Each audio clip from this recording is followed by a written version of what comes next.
bismillahi rahmaani rahim alhamdulilah salaamaaleykum wa rahmatullah wa barakaatu mbokk yi ma yéen ngi si jàmm bëggoon waxtaan ak yéen vraiment ci mbiru Barthélemy Dias comme on dit je pense que trop c'est trop quoi li ma bëggoon xam mooy Barthélemy Dias lu tax mu réew quoi lu tax ñu bàyyi ko mu réew autant mais le gars mais bàyyam moom réew mi wala non instant bi parce que ndaw si laa doon déglu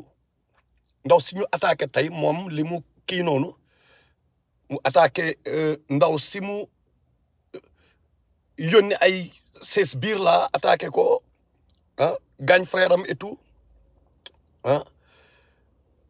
bu ma kenn wax déglu l'autre version quoi version Barthélemy Dias parce que dañ leen yàgg wax ci Barthélemy Dias comment il est dangereux il est même pas dangereux comment il joue au petit malin là di dof-doflu nous n'avons pas besoin d'écouter la version Barthélemy Dias mais wax nañ leen affaire Ndiaga Diouf ngeen ñëpp ngeen vous avez fermé l'œil ci li mu def Ndiaga Diouf parce que les gens n'essayent pas de se mettre à la place des autres quoi Sénégal dafa mel ni en ce moment bopp sa bopp la kenn faalewul kenn l'autre bu amee un malheur non malheur moom kese la yow sa yoon nekk si parce que dalu la ba jour bu mu la dalee nag nga ni wooye ok commencé yuuxu kañ la Sénégal daan fonctionner noonu kañ soyons sérieux quoi Barthélemy Dias mais dañ ko war a arrêter man je dis à la famille là mais portez leen plainte ok le gars bàyyam moomul réew mi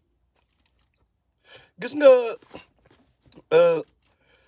Ndiaga Diouf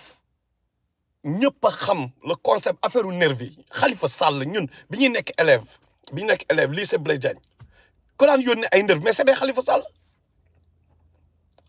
xam na bu baax affaire u nervi parce que la màgg bi mu nekkee secrétaire général des jeunes PS ay dans les années 90 88 90 ok muy job ak ñoom Jean Collin ñooñu xam nañ ñu affaire u nervi bëccëg affaire xoqatal la mais dissuasion xam nga you know mais du woon par exemple comme ay njago dañ ñëw pour attaque pour jéem la rey non arrogance am la yàlla di feeñal instant bi yàlla moo nekk di leen wan kan mooy Barthélemy Dias ci yan condition ci yan ban état d'esprit la reyee Ndiaga Diouf même état d'esprit bi la bandilu benn boy sikap gars bandilu suñu kaw mais comment man wala Sénégal moo changé Sénégal moo changé wala lu xew waxuma ay sikap jéem ma kii ay affaire mais dama ni par rapport ak Sénégal quoi la mentalité quoi réalité quoi laay wax réalité laay wax mais Barthélemy Dias ndax mu bëgg ñu jaay bandi man loolu mooy sama problème pourquoi Barthélemy Dias arrogant di jaay réew tout le temps day wax une deux mu indi ay violence pourquoi tout le temps Barthélemy Dias violence lu ko neex lay wax lu ko neex lay def ci réew mi mais lan moo xew ñaar moo mën a am soit il le fait exprès comme que Ousmane Sonko moom dof la parce que liñ ko doon wax moo ngi nii preuve yaa ngi nii waa ji day moom ñoo ngi koy yóbbaal seen affaire yooyu moom mi waroon taxawaayu baron gars yi topp ci ginnaawam mais mooy ñëw topp ci ginnaaw Barthélemy Dias mu koy yóbbu ci ay marche di ko dugal ci ñàkk fayda léegi nag nan la Ousmane Sonko ñoom ñooy Yewwi Askan Wi ñoom Moustapha Sy lan ngeen di wax léegi nag ci Barthélemy Dias parce que ñeme ngeen taxaw pour taxawal dëgg ngeen xeexal dëgg est-ce que ñeme ngeen ko non doo leen ko def ay Khalifa Sall sax moom même équipe bi la anyway Ousmane Sonko surtout yow comme que da nga ñàkk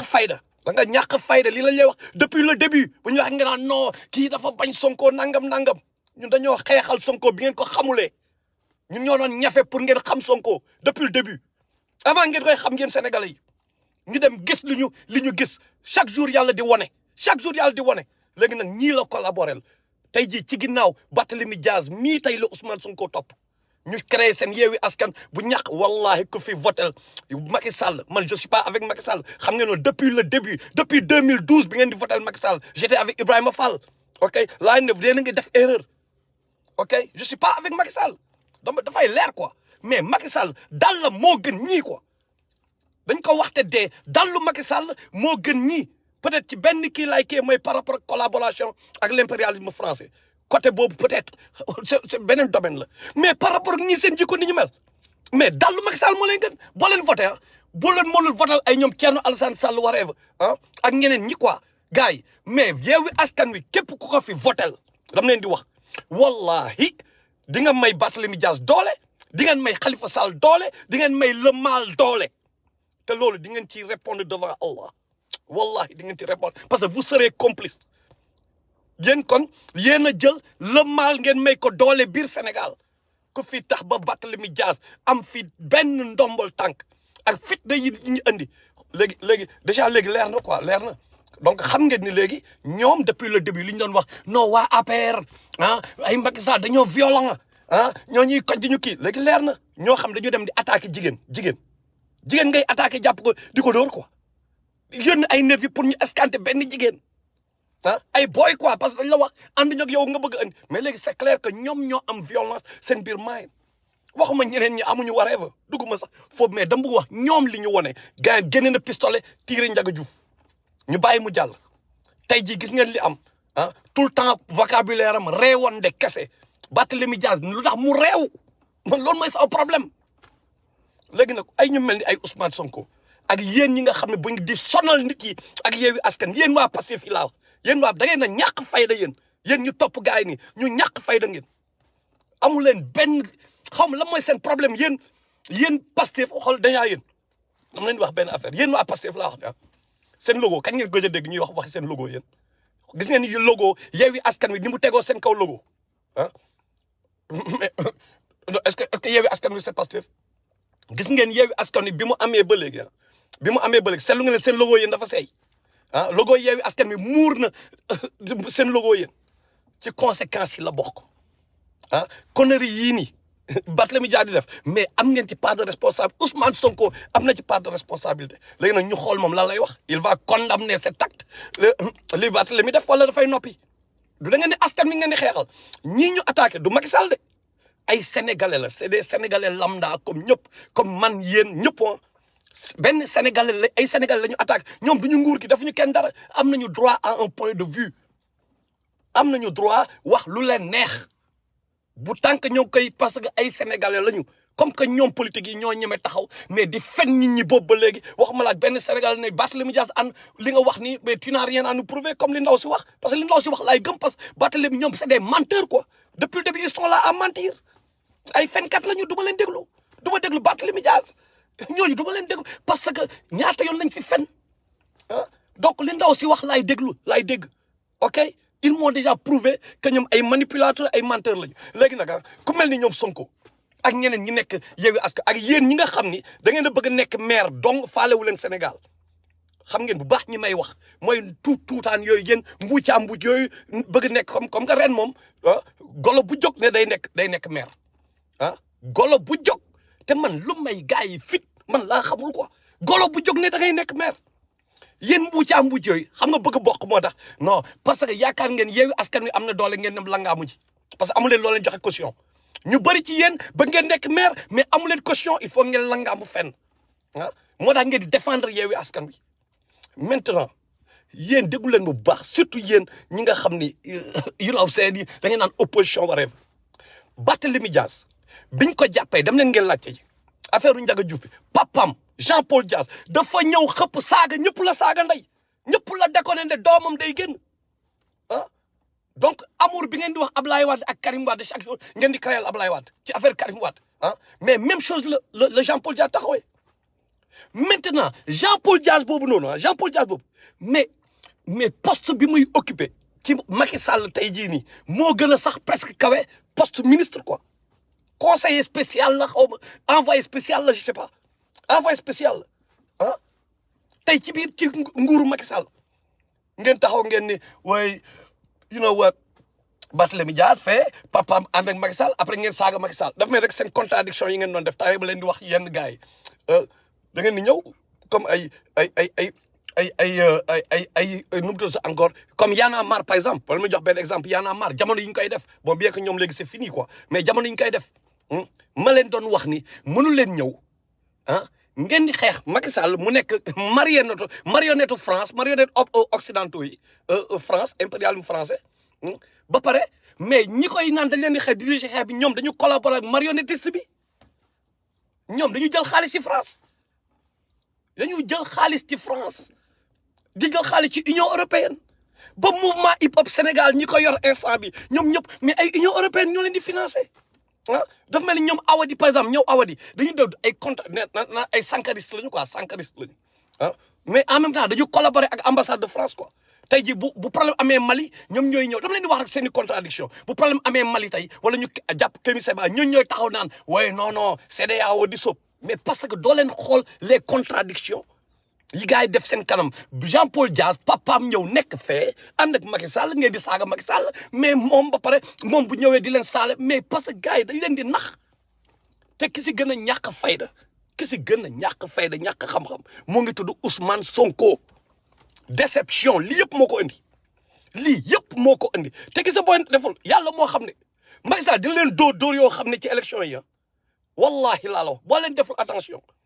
bu gis nga man de li ma gis yàlla moo xam nag li ma gis la Macky Sall dina leen dóor yu métti yoo xam ne élection yi humiliation après xam lan ngeen def ngeen jéem a nax sénégalais yi naan waaw dañoo sàcc élection mais man du ma ne Macky Sall du sàcc de mais même buy sàcc en amont la sàcc ci fichier électoral bi raawoon na bu yàgg jaar seen kaw bu yàgg parce que ay ngaaka ngeen da ngeen di jaay politique di jaay bandi boo leen waxee seen langage bu arrogant nangam fekk gars yi dañ leen di nax comme ay boy vous n'avez rien à dire Ousmane Sonko moo gën a yàq suñu xeex quoi Ousmane Sonko moo yàq xeex bi li yëpp moom la affaire Adji Sarr moo tax nga am complexe Jean-Paul Dias yaa ngi ut ay alliance un peu partout ndax affaire Adji Sarr moo tax nga mais bu nekk loolu am na mais démissionnel ba ñu régler affaire bi ah léegi yaa ngi collaborer ku la neex di yàq suñu xeex quoi instant bii moom Macky Sall dafa am doole masil la im na maa ngi lay nuyu Pape Macky Sall dafa am doole bee ba ngeen xam loolu bourse familiale yi mu joxe ay un peu partout xoolal ni ñu leen naxee côté Casamance ay ñëw andi Doudou Ka pare kii ñu ñëw ne Doudou Ka arrière ñu jiital Balde ñoom ñoo yor xaalis bi et tout avec ngeen yaakaar lan ngeen di gagné yéen village yi ngeen defal les villages yi nekk Sénégal la gars yi ñi ñu jox ay bourse familiale les ok il faut mu leer pour revenir xam nga Jean-Paul Dias képp ku collaborer ak moom mais ci ennemi Sénégal nga bokk ko parce que moo da ngeen xool ndaw soosu bu nekkoon sa sœur wala sa doom wala sa yaay doo ko nangu waa ji bu nekkoon première fois la ko def nañ ñëw ok nañu xaar Barthélemy Dias joxe version ay fen la fiy indi day lay indi ay fenkat yeneen yi jàppale ko ci fen yi mooy gaayan boobu nekk kéwalu xaw ma lan gaayan boobu noonu Babacar Touré xaw ma lan waa yenn waa qui est devenu pourri là mooy Walf bien sûr Walf est devenu une pourriture de télé Walf est devenu une pourriture de télé ay saa njoogu gaayan même comédiens yi saa njoogu ni nga leen doon bëggee ñu dem ba nekk ay imagine Walf léegi noonu la demee yenn médias yu bëri gars yi noonu la ils sont corrompus ñii ils sont corrompus par le gouvernement d'autres sont corrompus par les brebis galeuses les crocodiles affamés de l'opposition ok loolu moo am Sénégal instant bi gars yi dañoo yàq suñu combat dafa mel ay Assane Diouf bi ñu commencé fi ñëw di saaga loolu moo tax ñu dal ci comme day yàq suñu combat tey ji gis ngeen conséquences yi ay ñoom moom moo jur ay aadamoo xaw ma lan saagakat yëpp Assane Diouf moo jur affaire boobu yëpp ok parce que lii lañ doon gis depuis le début lii lañ doon gis nit ñi dañ nekk si benn combat teg ko ci yoon mooy comme li yàlla wax haine pour Macky Sall ne doit pas nous inciter à être injuste nit booy xeex da nga koy teg ci yoon te xeex te yàlla tax ngay ut tiyaaba mais ñoom léegi seen lépp ci ay fen lañ ko teg lépp ci ay fen léegi nag leer na maintenant je vais attendre Ousmane Sonko kii nu mu sax Tidiane kii nu mu sax Moustapha Sy ma xool léegi qu'est-ce que vous allez dire da ngeen di défendre peuple bi parce que ndaw soos ak xale yooyu ñu doon dóor ci peuple bi lañ bokk vous allez défendre peuple vous allez dénoncer acte bi mu def wala vous allez vous taire boo leen noppee nag mais sénégalais ngeen jël ngeen comprendre ngeen xam fi ngeen di taxaw mais Barthélemy Dias dañ ko war a arrêter gain bi nit ñi nañu porter plainte Barthélemy Dias bàyyam moomul Sénégal ok gis nga li kii doon wax tamit benn instant ñi di mer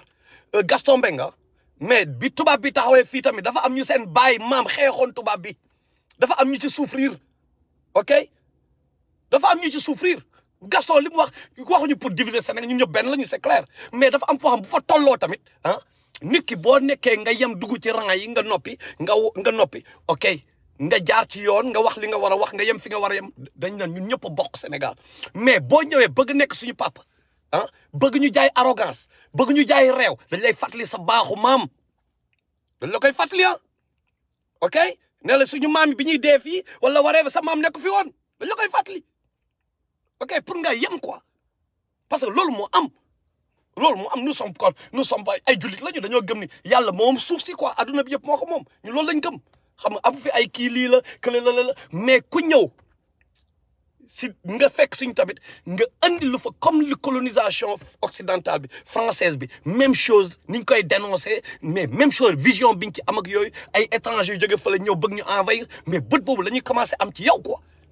mooy faale woo ana ñoom Pendra mais ñoom ñoo yàq même Rapadio bi ñuy wax damay gis sànq benn kii ñu génne ko ci affaire Rapadio la ah am ko génne mais dëgg bu ñu dul wax mooy lan mais Pendra moo yàq Rapadio quoi parce que Pendra moo jaare si kayit yi mais pour yàq Rapadio moo tas Rapadio mais kenn du ko wax tey Awadi tey il s'en fout Awadi waxuma nag pour diviser non waxee ma foofu de parce que xam naa sénégalais mais dama leen di wax rek pour yenn gars yi tamit ah parce que nit ay origine am yenn saa ku dafa mel ni yenn libanais yi nekk Sénégal quoi libanais yi quoi ah mais ki dëkk biir réew mi juddoo fa yaroo fa màggee fa yonent bi sallallahu alayhi wa sallam day wax na man bani Hachim laa bokk man sama maam mooy diw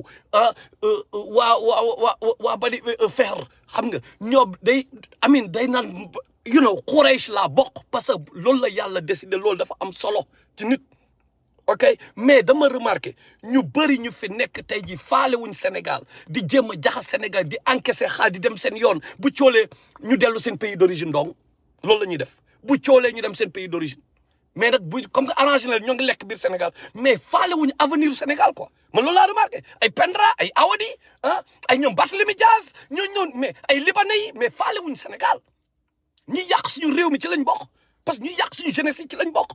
ils s'en foutent que ñoom ñooy ñëw taxaw par exemple ne la way man Sankara Thomas Sankara la ñu gëm ah mais ils tiennent un double discours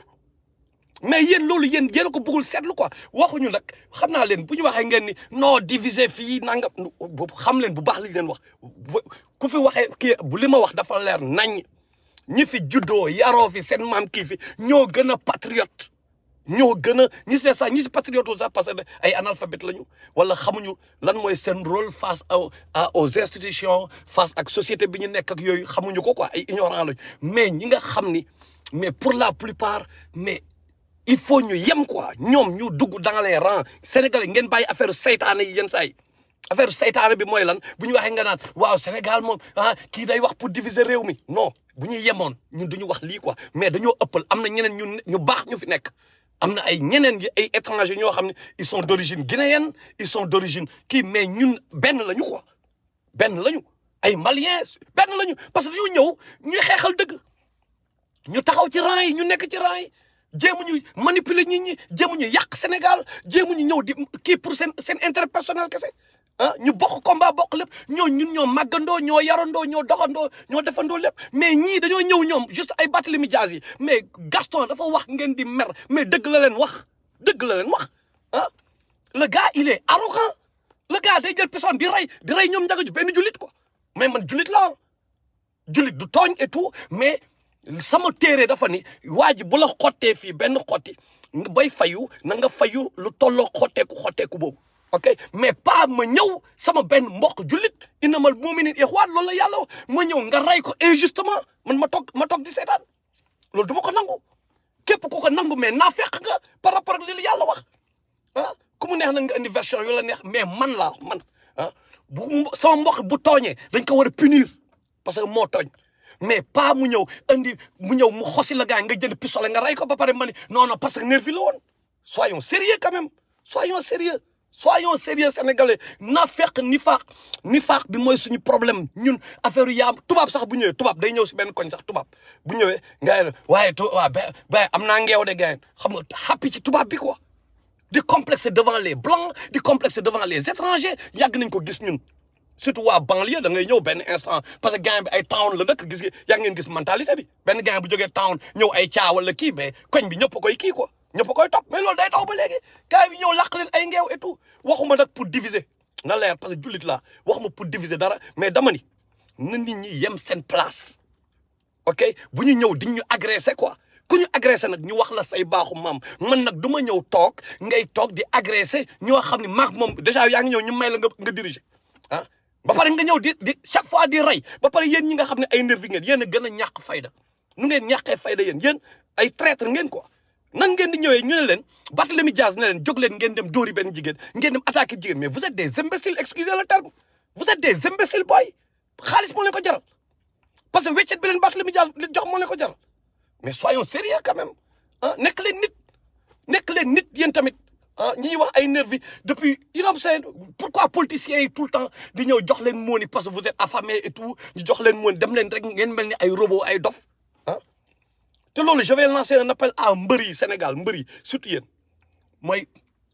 ñu nekk ci alteeru beeg ci lamb ji daal de manière générale ñu siw wala ñu bañ a siw pourquoi gars yi chaque fois bu ñu soxla yéen la ñuy woo quoi ay dof ba pare ñu jàppee leen français mbër quoi ñu leen di reetaan après quand il s'agit maintenant de wane affaire intellectuelle mais gars yi dañ leen di reetaan quoi dañ leen di ree naan ba déglul mbër yi quoi français mbër ba pare ñoom bu ñu soxlaa ay ku leen defaral sale boulot yéen la ñuy woo ngeen koy nangu mais gars yi respecté wuñu leen fii États-Unis ah xoolal jour gis nga Shaquille O'Neal même Shaquille O'Neal day dem école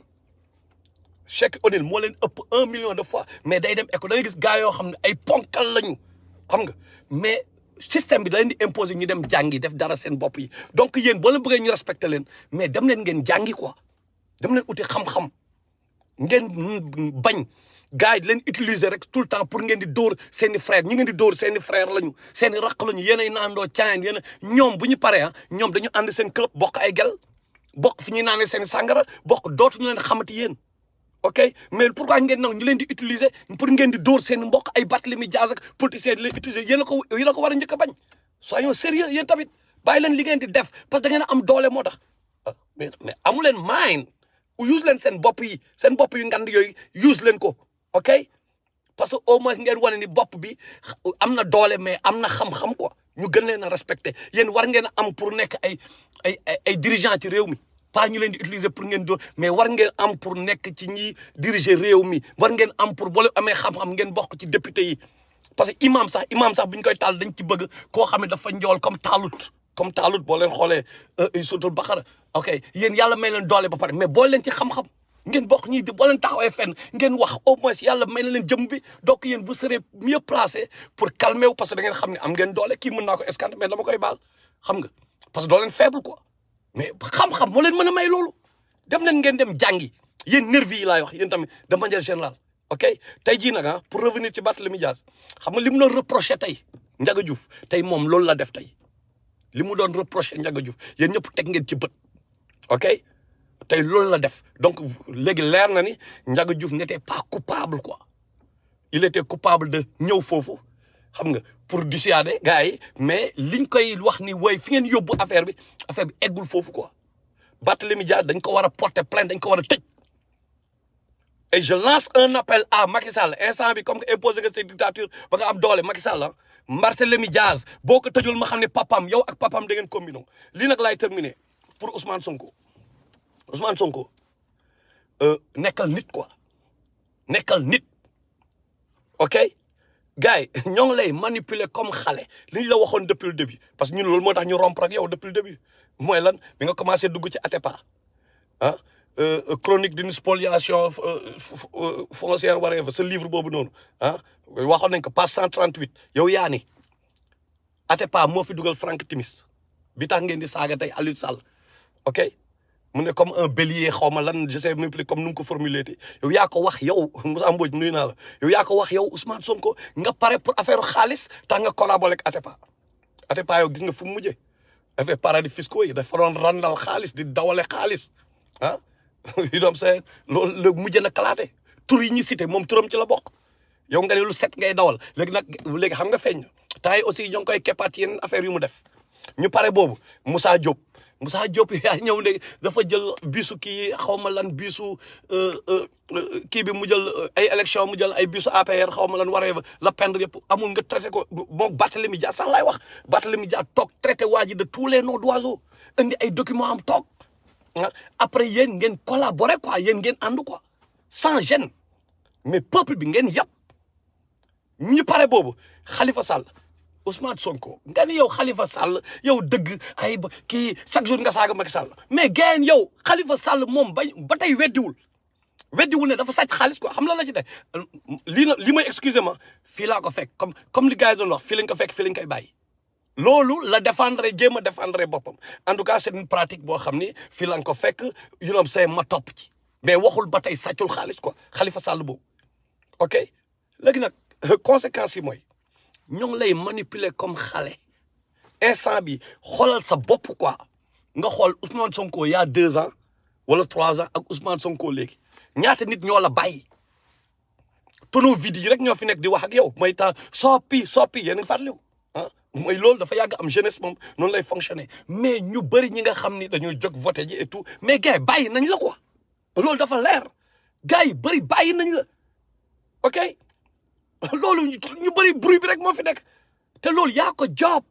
bi lay doon wax ngay dëgër bopp au lieu nga step down ndax say conneries yoo def say yëfu dof yoo def dem ay suite beauté yow ngay responsable ngay kii kenn waxu la ne da nga faa def lii wala da nga faa def lee encore une fois damay wax dugguma ci foofu lan la def ak loolu yéen a xam yi rek leen ko seen biir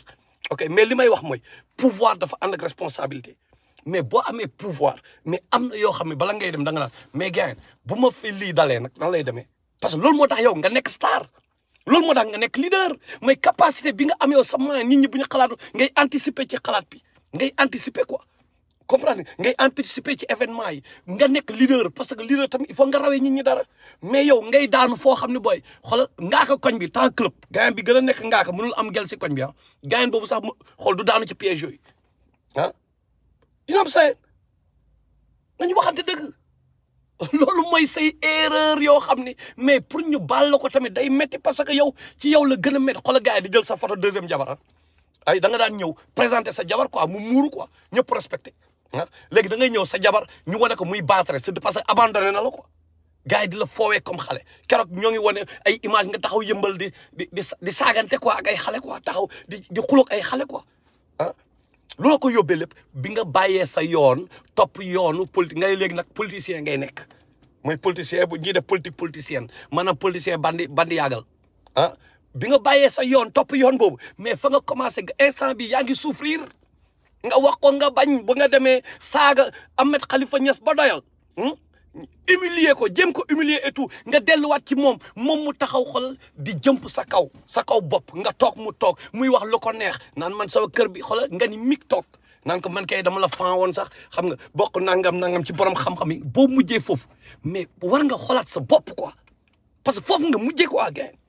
Ousmane Sonko foofu nga mujjee léegi nag ñu parewuñu loolu ngay collaborer ak ay Khalifa Sall ay Barthélemy Dias yow nga xam yow yaa doon star bi quoi ñoom sa ginnaaw la ñu waroon taxaw yow léegi ñoom ñoo taxaw sa kanam quoi yow nga nekk ci ginnaaw Barthélemy di def ay marche am te kaay ma wax la benn affaire bàyyi leen ci xel bu baax a baax gis nga lii yëpp Barthélemy di def mën na am manipulation la pour discréditer ku mel ni Ousmane Sonko pour gën ko coolal quoi parce que papaam ak Macky Sall ñooy job ci système bi la bokk xool leen bi mu commencé collaborer ak gars yi ba léegi parce que damay wax ni Ousmane Sonko rek mais c'est beaucoup de ñeneen ñëpp laay waxal quoi ay ñoom Guy Marius Sagna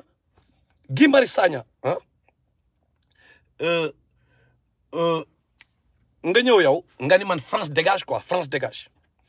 ok bu ñu waxee nag ngeen ni waaye parce que man dama faral Thierno Alassane Sall man dëgg laay faral comme dëgg rek laay faral quoi fi ma gis ne amul ay gàkk-gàkk fa laay faral te bu faral bi du question dama bokk si ay parti politique de bokkuma parti kenn dama naan rek waa ji de set na noonu laay waxee Abdourahmane Diouf instant bi set na comprendre Thierno Bocoum set na comprendre juge dem set ba benn instant mu ñëw gën mais CPI bi nga xam ne c'est fait juste pour juger ay des présidents du tiers-monde mais CPI bi nga xam ni ñoom Sarkozy def 1 million de fois li gën a grave président africain yi li ñu def ñoom Gbagbo CPI boobu la waaj dem liggéeyi quoi mais ma génn ci juge dem ma ne mais gars bi xam nga loolu la ñuy dañ lay jàppale de ñi laa ko doon tuddee comme ay yob Thierno mais bi mu déconné dem ay CPI mais ma pare si moom quoi parce que man je me dis que foofu déjà mënoo fa dem te Macky Sall mënu ci ànd il faut Macky Sall ànd ci pour nga dem fa quoi donc yaa ngi collaboré ak Macky Sall quelque part man loolu laa jàpp mën naa ma juum mais loolu laay ba ñu prouver ma leneen quoi ok Thierno Alassane Sall mënul ñëw livre am nga ñëw sa total waa total quoi total ah ba ñu toog ay imam ci ay xutba juma imam yi di ko jël comme modèle waxuma ay sénégalais de ay imam naar naan Thierno Alassane Sall lii mooy modèle pour le monde musulman ah ñu pare ay kii Kanila le Camerounais la mooy panafricaniste yi nekk Cameroun ñu koy cité ci acte bi mu def ah ñu toog ay ñoom Claude Siard di ko cité ci acte bi ah mais après mais ku mel ni Guy Marius Sagna ngeen yow France dégage gars bi génne livre mais ak li mu kii yëpp mais ngeen nga toog croiser les bras parce que loolu la menace la ci Ousmane Sonko quoi parce que yow da ngeen a far quoi mais gars xeexalatu leen Sénégal mais fen ngeen ni seen bopp ngeen di xeexal da ngeen am ay agenda ci ginnaaw affaire booloo affaire séparatisme la xaw ma affaire sudiste ngeen ko def xaw ma yéen a xam ok mais y a anguille sous roche parce que loolu mënul nekk quoi waa ji dafa ñëw total ñëw ne mu ne non non Macky Sall dama bàyyi sa gouvernement parce que boo leen jëlee France ngeen jox ko pétrole bi ah alors que am na ay offre yu gën a alléchant offre France mais non damay bàyyi quoi jaral ko mu bàyyi portefeuille ministre 5 millions par mois mu bàyyi ko bàyyi lépp dem yoonam ah ndax France quoi France yow nga tudd France dégage waa ji génn livre leeral li mu xeex te kaale mu wax leen de waa benn journaliste bu nekk Mediapart moom moo ne bi le protocole de l'Élysée bi mu génnee ñoom dañoo recevoir ordre bien qu'ils sont libres parce que peuple bi mooy fay Mediapart quoi mais dañ leen a sommé à ce que ñu ignorer livre bi te xam ñan la waa Quai d'Orsay moo tax ñu boycotté ko Sénégal gars yi indi ay affaire Farba Ngom fii ñi indi la le you know what I'm saying donc dañuy waxante right man yooyu boo ko defee mais duma la gëm quoi ay Guy Marius Sagna moo tax mënuma leen gëm xam nga ba pare nga ñëw nga yow doo liggéey da nga jël congé xaw ma lan nax booy yi léegi nag ñoom ñëpp ñoo ànd ak Barthélemy Dias tey Barthélemy Dias moom la yàlla njëkk a weeraloo ah mais ko continuer nga xool leen yàlla di def donc Ousmane Sonko laay wax moom surtout moom moo yàq suñu xeex Ousmane Sonko moo yàq combat bi te balaa ngeen di xam li ma leen di wax lan la xaar leen ba élection yii romb ngeen xool ba Macky Sall jàpp leen bàyyi leen wala balaa ngeen koy xama xaar leen ba Karim Wade sax fël bu Karim Wade ñëwee ah Ablaye Wade taxaw ci wetam ak milliards Qatar yeeg milliards yi mu jot a jaarale gauche liggéeykat la woon nag lu ma il faut que ça soit clair Karim Wade liggéeykat la woon mais quand même da doon jël benn 5% ci kaañ bi quoi ok loolu dafa leer léegi nag bu imagine Sénégal ak seen mentalité ak ni ñuy demee ak émotion ni ñuy xalaatee quoi ñun ñëpp xam nañu ñi nga xam ne dañ leen jox saako ceeb ñu fàtte seen problème démb xam ne ki fàtte qui est à l'origine de leur mot là de leurs différents problèmes ah ñu jël saako ceeb bi dem votel waa ji ñooñu bu Karim Wade ñëwee ak yenn moon yi Ablaye Wade taxaw ci wetam mais yéen ñëpp da ngeen am problème Ousmane Sonko yéen ñëpp opposition bi yëpp da ngeen am problème loolu dafa leer quoi du question dara mais Sénégalais yi noonu la ñu mel donc est-ce que yéen a ngi sóoraale loolu te balaa ñu leen ngeen di xam ni dëgg la wala du dëgg bàyyi leen ba Karim Wade boo leen juumee Macky Sall pour jaxase carte gi bu ko neexee day indi Karim Wade pour écraser leen yéen ñëpp mais li wër te wóor mooy gars yi ku mel ni Sonko dañu la nax quoi gars yi réeroo wuñu Barthélemy Dias ak papam ak Macky Sall mais réeroo wuñu ak ñoom Khalifa Sall yi réeroo wuñu dañ la piéger depuis le début pour t'écraser ah xam nga di la weereloo gauche droite nga mujj a taxawaayu tapet xool taxawaayu booy nga taxaw ci gannaaw alors que yaa waroon diriger ah léegi nag maa ngi xaar nag ah ok mooy li Barthélemy Dias def ndaw soosu famille boobu porté leen plainte ok ñi nga xam ne ne ngeen da ngeen di xeexal réew mi da ngeen di xeex ay société civile war vous devez insister pour que affaire bi dem ci yoon quoi buñ ko deful nguur gi parce que yéenay nguur gi ñu suñu mën lañ leen jox mais il faut ngeen réagir par rapport ak Barthélemy Dias li mu def ok yéen tamit boo leen fi jógee ñu réagir par rapport li ngeen def yéen tamit il faut muy leer tamit loolu tamit parce que ku nekk ay toj-toj la fi def yéen ñëpp ay toj-toj ngeen fi def ok donc il faut mu loolu mu leer ku fi votel Yewwi Askan Wi nag ah benn affaire da laa lay wax ku nekk ci ñun boo génnee àdduna yàlla dina la ni dafa mel ni rek dama leen di jox benn exemple bu simple bu ma tàmm joxe mooy benn waay di seetaan film pornographique ci biir néegam moom kese ak laptopam muy seetaan film porno right xam nga moom kese la quoi ça n'engage personne bu ko neexee mu seetaan 1000 porno c'est pas grave mais influencé wul Mbène Ndiaye influencé wul Eli Sow amin yoonu kenn nekku si moom kese la am na si droit du dëgg mais xam nga la mooy problème bi moment bi mu jëlee mu bës bouton bi bës benn kii pour cliquer ci site pornographique boobu mu cliquer ci semer le désordre sur terre parce que jël na 1000 francs CFA 5000 francs CFA wala $1 wala €1 mu jox ko industrie boobu gën na leen may doole pour ñoom ñu gën a mën a recruter ay jigéen moom rek ci biir néegam de mais conséquences yi quoi ok mooy mais gën na may le mal doole quoi contribuer na au développement du mal léegi nag yenn gars yi boo leen votelee ah ay Barthélemy Dias yi ah xoolal le mal bi nar a am mentalité mindsetu violence bi ñoom bi ñu ñëwee mindsetu jaxase réew mi mindsetu fen fii toog ba mu yàgg naan Abdoulaye Wade avait droit à un non nous savions qu'en 2012 qu'Abdoulaye Wade avait droit à un 3e mandat dégg ngeen ko yéen ñëpp Barthélemy Dias toog ci télé bi mu ne ñoom xamoon nañ ni Abdoulaye Wade am na droit à un 3e mandat donc ñoom Mamadou Diop dafa perte bakkanam ci Mali for ah kenn du respecté Mamadou Diop ah ñeneen ñi dee jour boobu kër ñi lakk donc ñoom ci seen caay saa yaagal ah la ñu ñëw léegi ñoom il faut léegi ñoom seen intérêt personnel mais ay kër tàq ci nit ñi dee ci quoi après ñoom ñu toog li gën a métti lépp li gën a métti déglu leen baax li gën a métti mooy le fait que ñu am audace toog ci télé bi di wax librement quoi te dara du leen ci fekk mais pour man foofu la problème bi nekk mooy rek xoolal comme ren ni ñuy toogee ah léegi ku nekk ñeme ñëw taxaw ne non dama bëgg nekk maire quoi yow nga nekk un grand intellectuel nekk ci koñ bi sa adduna bi yëpp nga jàng ko yàlla may la xam-xam ci diine wala ci njàngum nasaraan ak xam-xam bu mu mënta nekk ah yàlla may la ci xam-xam nga toog ki gën a médiocre si koñ bi taxaw ne daf lay diriger war nga poser sa bopp des questions mais léegi xam nga ban question nga war a njëkk a laaj sa bopp mooy lan moo tax waa ji audacieux au point de ñeme taxaw naan daf may diriger quoi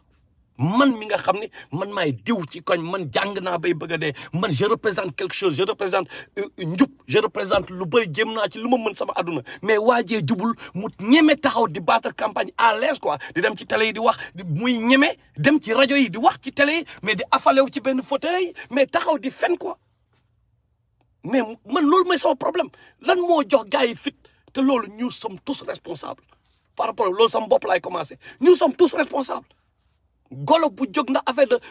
xooleen municipal la affaire de foncier ah foncier ñëpp léegi affaire de suuf da ngay ñëw séddoo suuf quoi moo xam bu ma nekkee maire dinaa mën a laal ay kii parce que dama sonn donc naa def tout pour nekk maire mais sénégalais yi posons-nous des questions il n'est pas donné à tout le monde d'être dirigeant ok ñi war a diriger mooy ñi am xam-xam ñi am alal xaw leen jàppale bu nekkee amuñu xam-xam ok loolu mooy doxal réew mais tey Sénégal mais ñoo ngi ko basé ci làmmiñ bu neex tey pour nga nekk dirigeant xoolal ci làmmiñ bu neex quoi làmmiñ bu neex par rapport ak maniement de la langue française wala par rapport au nombre de diplômes yi nga am que alors que les gens oublient que d'abord que mais la langue française est par essence intelligente mais langue bu la gën a bëri ay mots mais moo la gën a intelligente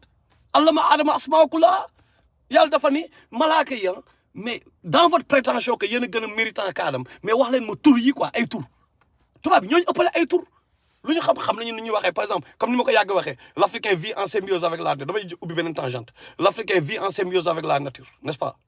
mais la nature lan la n'est-ce pas nañ jël bi gën a simple garab yi par exemple nañ jël garab yi mais dafa am ay reen gars yi dañu naan waaye reenu garab gi mais garab bi ay sels minéraux la am lan mooy sels minéraux ci olof xamuñu ko amuñu ko lan mooy cytoplasme lan mooy appareil de Golgi lan mooy ay kii nasaraan la donc langue boobu ñoom dañ ko liggéey quoi maintenant nit ki dem mémoriser langue boobu mémoriser ko quoi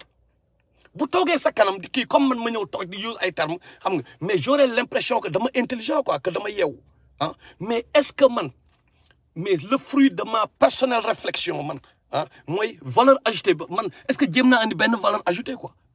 donc damay ñëw ma toog rek ñu ne non gars mën na nekk di waaye gars borom xam-xam la mais ban xam-xam dafa mémoriser ay affaire li mu mémoriser moom la ñëw am benn outil bu riche muy la langue française muy wax ah you know what I'm saying mais ban xam-xam la am lan la inventé fan la leen yóbbu est-ce que jub na d'abord mais non ñun duñu xool loolu duñu xool par exemple ne non dañu ñëw rek gars bi ne booy jaayef gars bi de booy docteur la booy en lii booy xam nga mais docteur par rapport jàng boo xam ni mais socle bi lan la mooy la vision occidentale du monde qui n'a rien à voir avec nos réalités ñun suñu environnement ak suñu réalité socioculturelle ak réalité politique ak à tous les niveaux ok moom dafa doon wax benn Montesquieu dafa doon inventer ay théories inventer lu mu ne par rapport à son histoire et à son environnement ok ñun moment boobu suñu histoire était autre ñun ay esclavage la ñu doon dund ay colonisation ay lu nekk la ñu doon dund yeneen yoo xam ni ñoom xalaatuñu ci woon donc ñun dañu war a réinventer loo xam ni mais du perte de vue par exemple suñuy réalité ñun mais non ñun duñu xool dirigeant yoo xam ne noonu la ñuy demee de lan la ñuy wax dirigeant bi day dénoncer par exemple benn Ousmane Sonko day taxaw li mu wax yëpp dénonciation la xam nga mais nag bon peut-être le projet Pastef whatever mais les gens me parlent de non Mamadou Dia mooy suñu kii mais dañu war a dépasser Mamadou Dia xam nga li ma la gars yi ba tey ñoo ngi ci Mamadou Dia quoi mais ñun instant Mamadou Dia bu ñëwoon ñun ñoo ko war a jàngal peut-être jëngu na et tout mais nous avons tous les outils ci adduna bi yoo xam ne day daf ñuy permettre ñun ñu développer wu quoi parce que léegi internet bi échange am na fi lépp am na ok mais lan mooy le problème mooy chaque fois ñoo ngi ci le passé quoi dañu ñëw sax même côté diine sax dañu naan mais sëñ Touba Guèye waaw jaajëf sëñ Touba jaajëf Mame Maodo xam nga li ñu defal kay mais yow lan nga def yow ñoom bi ñu defee ba pare yow loo def du ñu xoolee foofu moo tax lan la ay ñoom Barthélemy Dias ñoo ñuy diriger loolu moo ko indi parce que tey jii war nañ teg affaire bi yëkkati baar bi ba nga xam ne mais ñoom ku amul xam-xam doo ñeme toog télé waxoon ay journalistes yu taxaw mais du n'importe quoi ay gars yu ku mu neex nga ubbi sa website nga jël benn gars bu nul boo xam ne tootoo tappaate sax mënu ko bind nga jël bu créer la benn émission nga jox ko benn émission mu nekk ci lan lay nekk sensationnel rek lay nekk événementiel sensationnel rek waaye yow de dégg naa keroog saaga bi nga saaga Macky Sall nag moom kii na de loolu rek la mën a parce que amul xam-xam donc pour ñu régler problème yooyu il faut d'abord médias yi ñu teg fa ay nit yu am xam-xam parce que comme ni ñu ko yàgg a waxee ñoom ñooy relais entre gouvernants yi ak am problème mais du dem il faut ñu régler relais bi mooy médias yi d'abord gars yi bu ñu toogee ñu leen di poser question yi leen war a poser mais da ngay ñëw du n'importe quoi di am da ngay ñëw gars yi di kii ñi nekk sensationnel ñi nekk du n'importe quoi dëkk bi du dem dëkk moo tax tey ku jóg rek ne tey candidat la xaw ma ndax yéen rus ngeen ci mais man damay rus bu ma gisee ñi nekk candidat pour nekk maire quoi ay gars yu bëri nekkoon si Facebook bi tamit bon dina leen gis après ñu ne ndekete maire dañu amoon agenda nekkate xam nga donc daal pour vous dire Barthélemy Dias la mais dañ ko war a jeel quoi gars bi dañ ko war a na wuy ji justice quoi famille boobu xaw ma ndax yéen a ngi may dégg mais porte leen plainte boo leen porté plainte ñun nañ la jàppale ci plainte bi nañ leen si jàppale nañ fexe ba vulgariser lépp ba ñëpp jot ci def pression ci gouvernement bi gars bi mënul ñëw di dóor benn jigéen wala di yónni ay nervi si ay jigéen dugg ci kër nit ñi déjà violation de domicile parce que moom mooy Barthélemy Dias lii boo leen ko arrêté wul dina ko gis nga yéen surtout waa Pastef gis nga gars bi bu lii rombee yéen waa Pastef laay wax ngeen def ne gars bi dafa bëgg Sonko quoi yow wala yéen doo leen saay doo leen toog bon maa ngi ubbi tangente yu bëri garaawul ban sama kii freestyle la ok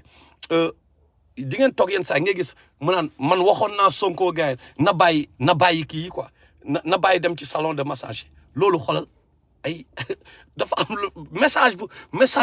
bu subtil dafa am benn message bu muy xoolal bul dof quoi genre bul dof da leen déglu discours am gars yi dafa kepp Sonko quoi xam nga li ma daf ko kepp léegi nag yéen li ma leen di wax ni ngir yàlla bu leen ko fàtte dinañ ci ñëwaat élection y a de fortes chances élection municipale yi bu jaarul fu mu war a jaar mu génne vrai visage am may la moom ak baayam réeroo wuñu ak Macky Sall ak Khalifa Sall ak Barthélemy Dias réeroo wuñu loolu li ngeen ci xam dara nag wax dafa teel instant bi nuyu naa yéen ñëpp jërëjëf